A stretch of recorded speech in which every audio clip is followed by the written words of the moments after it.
तो उनको लगा कि इतने सारे मुसलमान की वजह से पूरा इलेक्टोरल डेमोग्राफी चेंज हो गया है। खून का जिम्मेदार है कांग्रेस। उसी कांग्रेस ने सबसे पहले इनको धोखा दिया। पूरे दंगों के दौरान ये बेशर्म आम आदमी पार्टी कहीं भी मौजूद नहीं थी। हम प्रोटेस्ट कर रहे थे क्या कि हम गवर्नमेंट को बता सके कि सिटीजनशिप अमेंडमेंट एक्ट इस्लामोफोबिक है। अंदर घुस रहे थे, घरों को जला रहे थे, मस्जिदों को जला रहे थे। उसको बोला जय श्री राम नारे लगाओ, कई लोगों ने बोला हम मर जाएंगे लेकिन नारे नहीं लगाएंगे। टैसिट सपोर्ट दे रही है राइटर्स को, और मुसलमान उम्मीद में है कि हमको स्टेट बचाएगी। सिर्फ दंगाई जा सकते थे। मुसलमान के घरों को जला रहे थे, मस्जिदें जला रहे थे, पूरे रास्ते आपको दंगाई दिखेंगे जय श्री राम के नारे लगाते हुए।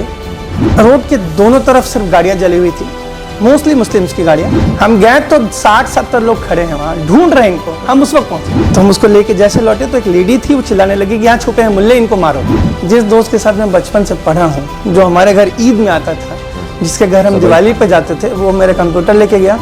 दूसरे दोस्त ने मेरे घर में आग लगाया, तीसरे ने आके ये लूट लिया। उसको ऐसा रैम किया दीवार में, ऐसे पट पट उसका सर मारा। हाँ, इसको लेके गए छत पे मारते हुए, छत से फेंका नीचे, उसको गाड़ी में रख के आग लगा दिया, तब भी मरा नहीं था। फिर जो अगली कहानी, जो अगली वाक़या था, वो इससे भी ज़्यादा खतरनाक था। सर फटा था, हाथ से खून निकल रहा था, और जैसे वो पहुंचे उनको घेर लिया दंगाइयों ने और वहीं उनको पीट के मार दिया। फिर उसको बाहर निकाल के लाए ऑटो में से, पूरी लकड़ी लेके आए, पूरी लकड़ी उसके बदन पर रखी, उसको रोड पे जलाया। वो बाहर आके कह रहे हैं कि एक विकेट और गिर गया। जब पुलिस ही दंगाई है तो पुलिस के किसी भी महकमे से हम उम्मीद नहीं कर सकते कि ये पीस करेंगे। ठीक है, भगवा उन्होंने पहन रखा था, जय श्री राम कह के वो आग लगा रहे थे।